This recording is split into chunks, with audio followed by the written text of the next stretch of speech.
부회장 자리 하나 때문에 누가 먼저 무릎을 꿇을까. 그날 무릎을 꿇은 건 가장 자존심 강하던 진세훈이었다. 한혜라는 부회장실 문을 닫자마자 숨을 깊게 삼켰다. 한혜라는 단순히 자리를 내려놓는 게 아니었다. 한혜라는 의심이라는 낙인을 떼어내기 위해 스스로 목을 내미는 선택을 한 셈이었다. 블라인드 심사 문제로 진세미가 다치는 꼴을 보고 싶지 않다는 말은 진심이었다. 하지만 한혜라는 동시에 계산도 하고 있었다. 한혜라는 부회장직을 내려놓아야만 내가 만든 문제는 내가 해결한다는 명분을 쥘 수 있고, 그 명분이 있어야 진태석과 공난숙을 동시에 견제할 카드가 생긴다는 걸 알고 있었다. 한혜라는 부회장이 아니어도 건양그룹 대주주라는 사실을 스스로에게 되새기며 흔들리는 마음을 억지로 붙잡았다. 한혜라는 자리를 내려놔도 권력의 끈은 놓지 않을 생각이었다. 진태석은 한혜라의 결심을 듣고도 쉽게 믿지 못했다. 진태석은 늘 한혜라의 말 뒤에 숨은 의도를 찾는 사람이다. 진태석은 부회장직 정말 내려놓을 거야? 라고 묻는 순간 한혜라가 진짜 포기할 리 없다는 확신과 혹시 이번엔 진짜로 다 내려놓을지도 모른다는 불안이 동시에 스쳤다. 진태석은 한혜라에게 권한을 달라고 했던 조건을 떠올렸다. 새 부회장을 다시 선임하기 전까지 임시 부회장을 한혜라가 정한다는 조건. 진태석은 그 임시 부회장 자리에 당연히 진세훈이 올라갈 거라 예상했다. 진태석은 세훈이? 라고 물었고 한혜라는 아니라고 잘라 말했다. 진태석은 그 짧은 부정에 자존심이 찔렸다. 진태석은 그럼? 이라며 다시 캐물었다. 한혜라는 주하늘의 이름을 꺼냈다. 주하늘 대표. 진태석의 얼굴에 짧고 날카로운 균열이 지나갔다. 진태석은 건양 사람이 아닌 사람을 임시 부회장에 앉힌다는 발상 자체가 불쾌했다. 그런데 더 불쾌한 건 한혜라가 그 정도로 궁지에 몰렸다는 사실이기도 했다. 한혜라는 주하늘이 필요하다고 말했다. 한혜라는 자신이 물러나면 공난숙을 제대로 견제할 사람이 없다고 말했다. 진태석은 나하고 세훈이가 힘을 합치면이라고 반박하려 했지만 한혜라는 그 말을 끝까지 듣지 않았다. 한혜라는 진세훈은 공난숙을 절대 못 이긴다고, 주영채도 결국 받아들였지 않냐고, 공난숙은 사람을 길들이는 방식이 다르다고 말했다. 한혜라는 진태석이 모르는 사이에도 공난숙 손에 잡히면 건양그룹이 치명적인 타격을 입을 수 있다고 목소리를 낮추며 설명했다. 한혜라는 말하면서도 스스로를 더 몰아세웠다. 한혜라는 진태석을 설득해야 했고, 동시에 진태석이 한혜라의 속셈을 눈치채지 못하도록 감정을 통제해야 했다. 한혜라는 감정이 튀어나오는 순간 설득이 아니라 싸움이 된다는 걸 너무 잘 안다. 진태석은 주하늘이라는 이름이 꺼낸 순간부터 마음 한구석이 불편했다. 주하늘이 공난숙의 아들이라는 사실은 진태석에게도 모순처럼 느껴졌다. 진태석은 배가 아파서가 아니라 한혜라가 자기와 진세훈이 아닌 주하늘이라는 변수를 끌어들여 판을 새로 짜는 게 싫었다. 진태석이 주하늘이 공난숙을 이길 수 있나? 명색의 아들인데라고 내뱉자 한혜라는 한 발 더 들어갔다. 한혜라는 주상철, 주하늘 아버지를 공난숙이 죽였다고 말했다. 한혜라는 그 말을 할 때 단어 하나하나를 삼키듯 꾹 눌렀다. 죽였다는 말은 증거가 아니라 확신이었다. 한혜라는 주하늘 마음 깊은 곳에 공난숙에 대한 원한이 자리 잡고 있을 거라고 말했다.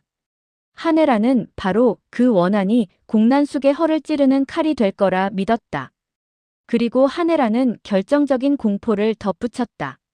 진세훈이 임시 부회장직을 맡으면 다시는 내려오지 않을 거라고, 그 다음은 회장직이고 진태석의 자리까지 노릴 거라고.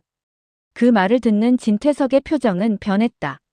진태석은 진세훈이 후계자라는 사실을 부정하지 않지만 진태석은 후계자가 곧 회장이 되는 걸 허락할 준비가 되어 있지 않았다. 진태석은 자신이 만든 왕국을 끝까지 손에 쥐고 싶은 사람이다. 그래서 한혜라의 말은 불쾌했지만 동시에 진태석의 가장 깊은 욕망을 찔렀다. 한혜라는 그때가 언제냐? 당신 언제쯤 물려주고 싶냐고 묻고 진태석이 아직 구체적인 건이라고 흐리자 한혜라는 그 흐림을 증거로 삼았다. 한혜라는 진태석은 죽을 때까지 그 자리 넘기고 싶지 않을 거라고 꼬집었다.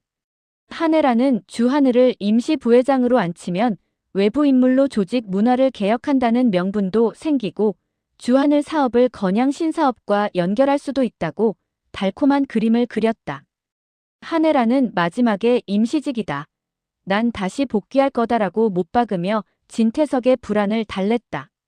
한혜라는 자신이 물러난 게 패배가 아니라 작전이라는 걸 스스로에게도 진태석에게도 주입하고 있었다. 그 사이 공난숙은 소식을 듣고 분노를 웃음으로 감췄다. 공난숙은 한혜라가 왜 자기 아들 주하늘을 부회장으로 올리려 하냐며 찜찜함을 내비쳤다. 공난숙에게 주하늘은 아들이지만 동시에 통제해야 하는 자산이다. 공난숙은 주하늘이 한혜라 손바닥 위에서 놀아날까 두려워서가 아니라 주하늘이 통제에서 벗어날까 두려웠다. 공난숙은 외부인이자 내 아들이 적임자라는 거냐라고 말하며 불쾌함을 드러냈다. 공난숙은 속으로는 더 빠르게 계산했다.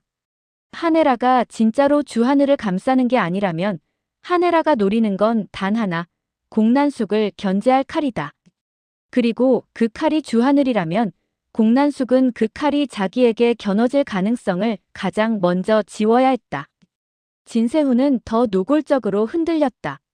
진세훈은 자신이 후계자인데 왜 뜬금없이 주하늘이냐며 진태석에게 따졌다. 진세훈은 임시라는 말을 듣고도 안심하지 못했다. 진세훈은 임시라는 단어가 언제든 영구로 바뀔 수 있다는 걸 알고 있었다. 진세훈은 특히 주하늘이 부회장에 앉는 순간부터 건양 내부에서 외부 개혁이라는 명분이 만들어지고 그 명분이 진세훈을 공격하는 칼날이 될까 두려웠다. 진세훈은 주영채에게도 분노를 쏟아냈다. 주하늘한테 부회장직은 절대 안 돼. 라고. 주영채는 그 분노를 이용하듯 진세훈에게 더 조급한 말을 던졌다. 당신이 차지해야 돼. 무슨 일 있어도. 그러면서도 주영채는 잔인하게 진세훈의 약점을 찔렀다. 언제? 회장님 돌아가시고 나면? 주영채는 진태석이 영조대왕처럼 오래 살 거라고 비웃으며 진세훈이 평생 후계자로만 늙어갈 수도 있다고 말했다. 주영채는 진세훈의 야심을 사랑으로 포장해주는 척하면서 사실은 진세훈의 공포를 끌어올리고 있었다. 주영채의 말은 진세훈의 속도를 더 올렸다. 속도가 올라가면 실수가 늘고 실수가 늘면 누군가의 소나기에 잡힌다. 주영채는 그 구조를 너무 잘 아는 여자였다. 결국 진태석은 주하늘을 불러 진짜 제안을 던졌다. 주하늘은 임시 부회장직이 힘이 될 수 있다는 유혹을 느꼈다. 주하늘은 마음 깊은 곳에서 공난숙과 진태석에 맞설 수 있는 힘을 갈망했다. 주하늘은 그 힘이 있으면 차정원을 더는 짓밟히게 두지 않을 수 있다고 생각했다. 주하늘은 그 생각이 사랑인지 죄책감인지 아니면 복수의 욕망인지 구분하기 어려웠다.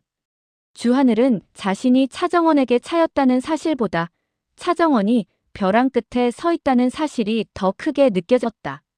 그래서 주하늘은 최선을 다하겠다며 수락적으로 마음을 기울였다. 그러나 진태석은 그 순간 거래의 조건을 꺼냈다. 진태석은 진세미와 교제를 전제로 하라고 약혼을 먼저 해도 좋다고 말했다. 주하늘은 그 말을 듣는 순간 목덜미가 서늘해졌다. 주하늘은 권력이 대가 없이 주어지지 않는다는 걸 알지만 결혼이 조건으로 튀어나오자 모욕감이 확 올라왔다. 주하늘은 대릴 사위가 되라는 거냐고 묻고 진태석은 집안과 집안의 윈윈이라며 당연하다는 듯 말했다. 주하늘은 그 태어남에서 진태석이 사람의 마음을 얼마나 가볍게 취급하는지 다시 확인했다. 주하늘은 더는 참지 않았다. 주하늘은 정원에게도 진태석이 만나지 말라고 협박했냐고 물었다. 진태석이 협박이라기보다 위험해질 수 있으니 만나지 마라. 그 정도라고 말하는 순간 주하늘은 깨달았다. 진태석에게 협박은 폭력이 아니라 관리였다. 주하늘은 그래서 단호해졌다. 주하늘은 진세미와의 교제와 약혼을 전제로 한 부회장직을 거절했다. 주하늘은 힘을 얻기 위해 자기 마음을 팔고 싶지 않았다. 주하늘은 그 선택이 손해라는 걸 알면서도 그 손해를 감당하는 게 자신이 지켜야 할 마지막 자존심이라고 느꼈다. 주하늘이 거절한 소식이 퍼지자 진세훈의 공포는 현실이 됐다. 진세훈은 주하늘이 거절했으니 다시 자기 차례라고 단순히 안도할 수 없었다. 진세훈은 오히려 주하늘이 거절한 이유가 정원 때문일 수 있다고 직감했다. 진세훈은 그 모든 가능성이 불편했고 불편함은 결국 가장 비굴한 선택으로 이어졌다. 진세훈은 공난숙을 찾아갔다. 진세훈은 공난숙 앞에서 무릎을 꿇었다. 진세훈은 장모님이 원하는 대로 다 하겠다며 건양그룹 부회장으로 만들어달라고 빌었다. 진세훈은 무릎이 바닥에 닿는 순간 자신이 잃는 게 자존심이라는 걸 알면서도 그 자존심보다 자리가 더 중요하다는 사실을 스스로 인정해버렸다. 진세훈은 그것이 가장 치욕스러웠다. 그래서 더 이를 갈았다. 진세훈은 속으로 다짐했다. 오늘은 무릎을 꿇지만 내일은 주하늘을 밟겠다고. 동시에 디자인실에서는 더러운 진실이 다시 한번 드러날 준비를 하고 있었다. 차정원은 채용 서류만 들춰낸 게 아니었다. 차정원은 디자인북을 둘러싼 도둑질 의혹을 공개적으로 끌어올렸다. 진세미는 대놓고 주영채를 몰아붙였다. 옳게 언니가 훔쳤냐고. 차정원 디자인북을. 주영채는 안진아에게 나랑 같은 편 맞지? 라고 확인하며 자신이 흔들릴 때마다 누군가를 편으로 묶어두는 습관을 드러냈다. 주영채는 진세미마저 의심하자 공난숙에게 연락해 안진아를 호출했다. 공난숙은 디자인 감정 결과를 주영채에게 유리하게 바꾸라고 지시했다. 공난숙에게 진실은 언제나 이기는 쪽의 소유였다. 그러나 안진아는 순순히 고개를 끄덕이지 않았다. 안진아는 비즈니스 차원으로 계산을 해봐야 한다고 말했다. 안진아는 누구 편도 아닌 척했지만 사실은 가장 위험한 편이었다. 돈과 권력을 더 주는 쪽으로 움직이는 편. 그게 안진아의 이중 생활이었다. 안진아는 겉으로는 전문가, 속으로는 거래자였다. 그 와중에 차정원은 주하늘을 다시 만났다. 차정원은 주하늘에게 부회장직을 받아들이기로 했냐고 묻는다. 주하늘은 정말 내가 부회장이 되길 바래? 라고 되묻는다. 주하늘은 차정원의 눈에서 사랑을 확인하고 싶었다. 하지만 차정원은 사랑이 아니라 생존의 언어를 꺼냈다. 더 높이 올라서야만 더는 짓밟히지 않는다고. 차정원은 그 말을 할 때 자신이 어떤 절벽을 지나왔는지 떠올렸다. 차정원은 버림받은 딸의 기억, 누명 씌워진 아버지의 죽음, 그리고 자신을 둘러싼 거짓말들의 연쇄를 하나씩 되씹었다. 차정원은 그 기억들이 만들었던 공포를 분노로 바꾸며 버텨왔다. 그래서 차정원은 주하늘에게도 감정을 기대지 않았다. 차정원은 주하늘이 자기 옆에 서려면 감정이 아니라 힘을 쥐어야 한다고 믿었다. 한혜라는 공난숙과 다시 맞붙었다. 공난숙은 한혜라 멱살을 잡듯 달려들며 아무리 꼬셔봐라. 자기 아들 주하늘은 한혜라 손에서 놀아나지 않을 거라고 쏘아붙였다. 한혜라는 거기서 물러서지 않았다. 한혜라는 공난숙을 똑바로 보며 더 잔인한 말을 던졌다. 근데 어떡하나? 난 내 아들보다 공난숙 네 아들이 더 탐나는데. 한혜라는 그 말을 하면서 스스로도 아팠다. 한혜라는 주하늘을 카드로 말하는 순간 자신이 공난숙과 같은 언어를 쓰고 있다는 걸 느꼈기 때문이다. 하지만 한혜라는 그 죄책감을 눌렀다. 죄책감이 올라오는 순간 한혜라는 공난숙에게 진다. 한혜라는 진다 차정원이 죽는다. 라는 결론으로 마음을 굳혔다. 한혜라는 차정원을 지키기 위해서라면 자신이 더러운 언어를 쓰는 것도 감수하겠다고 결심했다. 진세훈은 주하늘을 향해 분노를 쌓아 올렸다. 진세훈은 형은 그 어떤 것도 내 것을 탐낼 수 없어라고 말하며 이미 주하늘을 적으로 규정했다. 진세훈은 자신이 무릎 꿇었다는 치욕을 주하늘에게 전가하고 싶었다. 그래서 진세훈은 그 전에 내가 형 밟아줄 거야 라고 다짐했다. 진세훈의 분노는 단순한 경쟁심이 아니었다. 진세훈은 부회장직을 잃는 순간 영채에게도 난숙에게도 심지어 태석에게도 버려질 수 있다는 공포를 알고 있었다. 공난숙은 진태석에게 속삭였다. 한혜라를 내리고 그 자리엔 결국 진세훈을 올려야 한다고. 공난숙은 한혜라한테 차정원이라는 딸 핵폭탄이 나타났다고 말하며 그 폭탄을 터뜨리기 전에 뇌관부터 뽑아야 한다고 부추겼다. 공난숙은 진세훈과 주영채를 엮어 사위로 굳히고 그 사위를 부회장 자리에 앉히는 순간 건양을 소나귀에 넣을 수 있다고 확신한다. 공난숙은 돈을 버는 것보다 한혜라가 망하는 걸 보는 게 더 재밌다고 웃는다. 그 웃음은 단순한 조롱이 아니라 누군가의 파멸을 확신하는 사람의 웃음이었다. 그리고 차정원은 한혜라의 경고를 다시 떠올린다. 지옥보다 더 무서운 고통과 공포가 덮칠 거라는 말. 차정원은 그 공포가 무엇인지 너무 잘 안다. 차정원은 그래서 더 차갑게 결론을 내린다. 잃을 게 없는 사람이 제일 무섭다는 걸 이제 그들에게 보여주겠다고. 그런데 그 결론이 입술에서 사라지기도 전에 차정원은 한혜라의 얼굴을 떠올린다. 얼마 전 아무도 보지 못하게 하려는 듯 조용히 가슴을 움켜쥐던 한혜라의 모습이었다. 한혜라는 그 순간에도 표정을 무너지지 않게 붙들었고 손끝으로만 고통을 눌러 삼켰다. 누군가에게 기대거나 아프다는 말을 꺼내는 순간 자신이 쌓아 올린 권력도 딸을 지키려는 결심도 한꺼번에 흐트러질까봐 두려웠던 것이다. 한혜라는 결국 병원을 찾았다. 과로나 스트레스로 넘길 수 있는 수준이 아니었다. 의사는 단정적으로 말하지 않았지만 한혜라는 그 눈빛에서 답을 읽었다.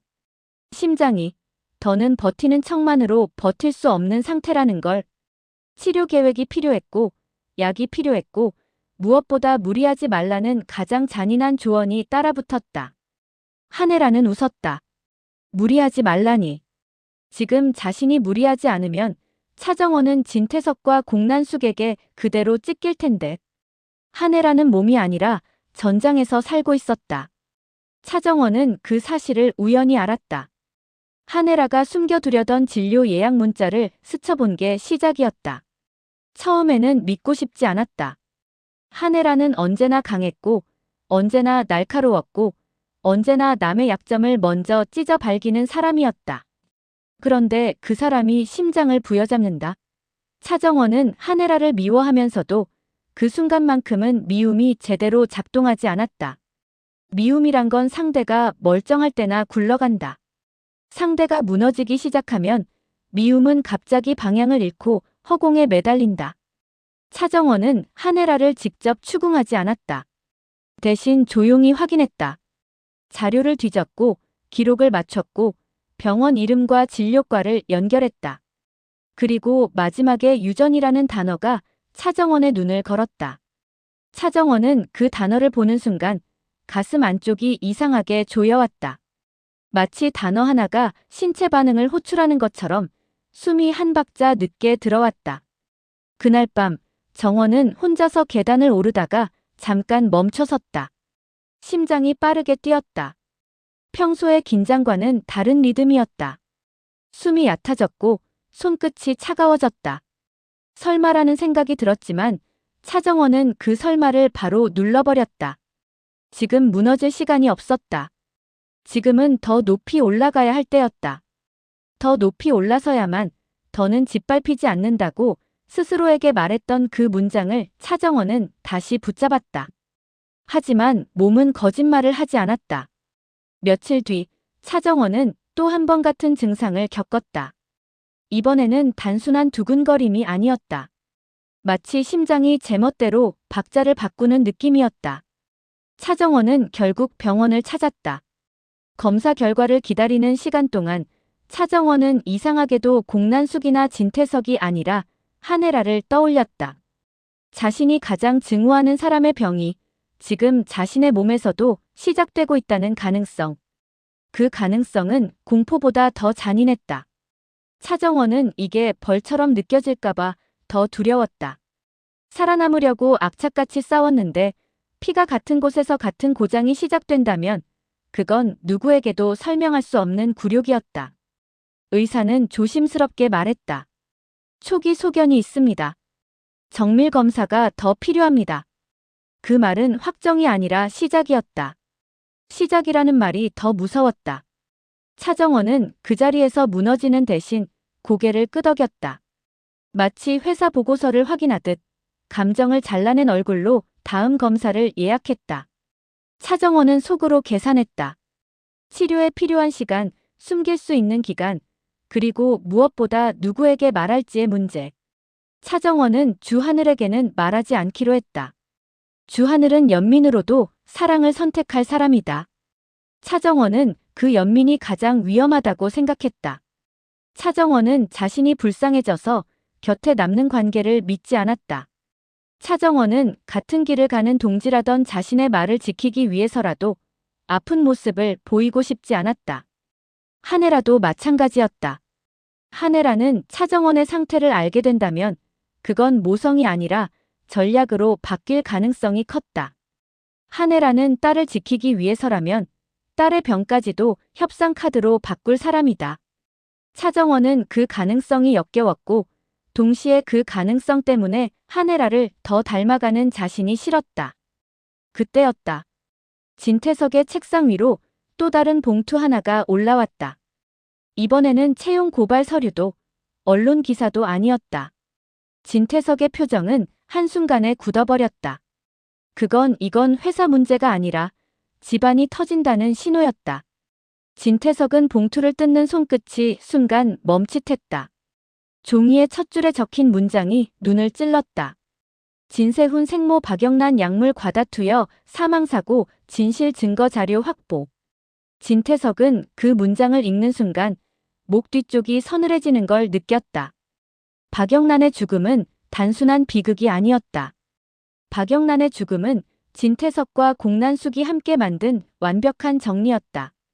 약물이 과다 투여되도록 흐름을 설계했고 사고처럼 보이게 만들었고 의심의 화살이 한혜라에게 꽂히도록 판까지 짜두었다. 그날 박영란을 찾아온 사람이 하필 한혜라였다는 사실은 진태석에게는 하늘이 내려준 알리바이였다. 진태석은 그 알리바이를 끝까지 활용했다. 진세훈이 어머니의 죽음을 이해하지 못하고 흔들릴 때마다 진태석은 의심하는 척했다. 진태석은 한혜라를 의심하는 척하면서 진세훈의 마음속에 원망과 증오를 키웠다. 진세훈이 한혜라를 미워할수록 진태석과 공난숙은 더 안전해졌다. 한혜라는 심증만 있다. 진태석과 공난숙이 박영란 죽음에 손댔을 거라는 감각, 그 냄새, 그 두 사람의 눈빛. 그러나 한혜라는 증거가 없다. 그래서 한혜라는 지금도 진세훈에게 내가 죽였다는 의심을 받으며 방어하고 있을 뿐이다. 그런데 지금 진태석의 손에 증거가 쥐어졌다. 공난숙도 모르는, 진태석도 모르는 누군가에 의해. 진태석은 그 누군가가 가장 두려웠다. 증거 자체보다도 증거를 건네는 방식이 더 소름 끼쳤다. 이건 우연히 발견된 자료가 아니었다. 목적이 있는 전달이었다. 마치 누군가가 말하는 것 같았다. 이제부터 차례로 보게 될 거다. 봉투 속에는 짧은 메모 한 장이 함께 들어있었다. 문장은 길지 않았다. 그래서 더 잔인했다. 다음 수신자는 회장님만이 아닙니다. 이 증거는 곧 진세훈에게도 한혜라에게도 전달됩니다. 진태석은 그 문장을 읽는 순간 머릿속에서 부회장 자리를 둘러싼 싸움이 완전히 다른 의미로 변하는 걸 느꼈다. 이제 부회장 자리는 권력의 문제가 아니라 방탄의 문제가 됐다. 누가 그 자리에 앉느냐에 따라 누가 진실을 덮을 수 있느냐가 결정될 테니까. 진태석은 즉시 공난숙을 떠올렸다. 공난숙이 이 사실을 알면 어떻게 움직일지 너무 뻔했다. 공난숙은 막아야 한다라는 결론을 먼저 내릴 사람이다. 그리고 공난숙에게 막는다는 건 단순한 언론 통제나 돈으로 입을 막는 선에서 끝나지 않는다. 공난숙은 사람을 흔들어 통제하고 필요하면 사람을 부러뜨린다. 문제는 지금 진태석 본인도 혼란스러웠다는 점이다. 진태석은 진세훈을 부회장 자리에 앉히는 게 위험하다는 걸 알고 있다. 만약 이 증거를 파헤치려는 사람이 진세훈이라면 진세훈이 부회장이 되는 순간 그 권력으로 내부 자료를 뒤집고 사고 기록을 파고 병원 라인을 캐고 수사기관과 연결될 수도 있다. 진태석은 그 가능성이 현실이 되는 순간 자신과 공난숙이 끝난다는 걸 안다. 그래서 더더욱 진세훈을 올릴 수 없다. 그렇다고 주하늘을 올리기도 싫다. 주하늘은 임시 부회장을 받아들이면 힘이 생긴다고 생각하면서도 진태석이 요구한 진세미와 교제, 약혼이라는 조건을 거절했다. 진태석에게 그 거절은 단순한 선택이 아니라 통제 불가능 선언이다. 통제 불가능한 외부인을, 그것도 공난숙의 아들을 부회장에 앉히는 건 진태석이 자기 목에 칼을 얹는 짓이다. 게다가 주하늘은 공난숙에게 원한이 있다. 주하늘의 아버지 주상철 죽음이 공난숙 때문이라는 걸 한혜라도, 태석도, 하늘도 각자의 방식으로 알고 있다. 주하늘이 힘을 쥐면 그 힘은 언제든 공난숙을 향할 수 있다. 진태석은 그걸 원치 않는다. 진태석은 공난숙과 공모한 죄를 함께 끌고 가야 한다. 둘 중 하나가 무너지면 다른 하나도 무너진다. 결국 진태석이 선택할 수 있는 길은 하나로 좁아졌다. 누가 부회장이 되느냐가 아니라 누가 먼저 진실에 닿느냐를 막아야 한다. 진태석은 공난숙을 불러 이 사실을 숨기지 못한다. 다만 방식은 진태석답다. 진태석은 먼저 흔들리는 척하지 않는다. 공난숙 앞에서 봉투를 펼치며 말한다. 박영란 죽음의 증거가 들어왔다고. 그리고 그 증거가 자신만 보는 게 아니라 곧 진세훈과 한혜라에게도 전달될 거라는 메모가 있었다고. 공난숙의 눈빛이 달라진다. 공난숙은 분노보다 먼저 속도를 올린다. 공난숙은 그 메모의 마지막 문장을 머릿속에서 몇 번이고 되갚는다. 차례로 전달된다. 즉, 누군가가 이미 수순을 짜놨다. 누군가가 자신들을 사냥하고 있다. 공난숙은 차갑게 묻는다. 그럼 그 사냥꾼이 누군데? 진태석은 답하지 못한다. 진태석은 그게 더 무섭다. 상대가 보이지 않으면 대비도 어렵다. 공난숙은 이럴 때일수록 더 과감해진다. 공난숙은 목격자부터 지우는 게 아니라 수신자부터 묶어야 한다고 생각한다. 증거가 전달되기 전에 받게 될 사람들의 마음을 미리 원하는 방향으로 조여놓는 것. 공난숙은 그게 자신이 가장 잘하는 방식이라는 걸 안다. 그래서 공난숙은 곧바로 진세훈을 떠올린다. 진세훈은 지금 한혜라를 원망하고 있다.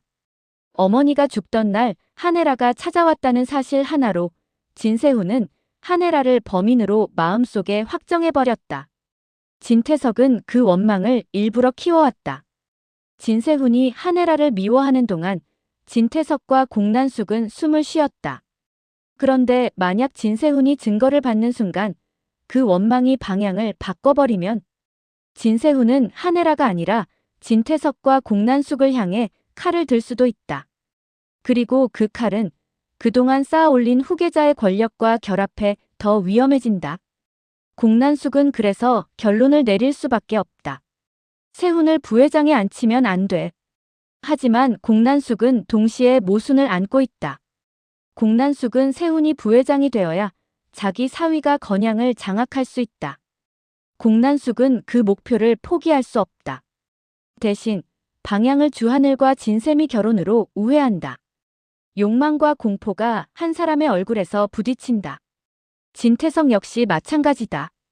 진태석은 자신의 왕좌를 흔들 수 있는 진세훈이 아들이라도 용납할 수 없다. 결국 진태석과 공난숙은 더 큰 범죄를 계획할 수밖에 없는 지점까지 밀려난다. 증거가 전달되기 전에 전달될 경로를 끊는다. 증거를 건네는 사람을 찾는다. 그리고 최악의 경우 증거를 받게 될 사람을 사고로 만든다. 그런데 이 모든 계획이 실행되기 전에 가장 불확실한 변수가 하나 더 남아있다. 진세훈이다. 진세훈은 정말로 진실을 파헤치려는 자일까? 진세훈은 부회장이 되고 싶어 공난숙 앞에 무릎을 꿇었다. 그 행동은 분명 비굴하지만 그 비굴함이 곧 진실을 덮고 싶은 마음을 의미하진 않는다. 어떤 사람은 무릎을 꿇고서라도 올라간 다음 위에서 복수한다. 진세훈은 그런 타입일 수도 있다. 진세훈이 어머니의 죽음에 대해 진짜로 의심을 시작했다면 진세훈이 가장 먼저 잡을 손은 누구일까? 원망하던 한혜라일까? 아이러니하게도 진세훈이 진실을 마주할수록 가장 현실적인 동맹은 한혜라가 된다. 한혜라는 지금 심증만 있고 증거가 없다. 진세훈은 증거를 받게 될 가능성이 높다. 둘이 맞잡으면 퍼즐이 맞춰진다. 그러나 문제는 감정이다. 진세훈은 한혜라를 범인으로 믿어왔고 그 믿음으로 버텨왔다. 진세훈이 그 믿음을 내려놓는 순간 진세훈은 자기 인생의 분노가 공중으로 붕 뜨는 걸 견뎌야 한다. 사람은 그걸 쉽게 못한다.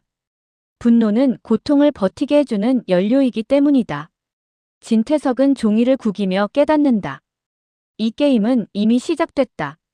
증거는 곧 자신에게서 끝나지 않는다. 누군가의 손을 타고 누군가의 심장을 찢고 누군가의 증오를 뒤집을 것이다.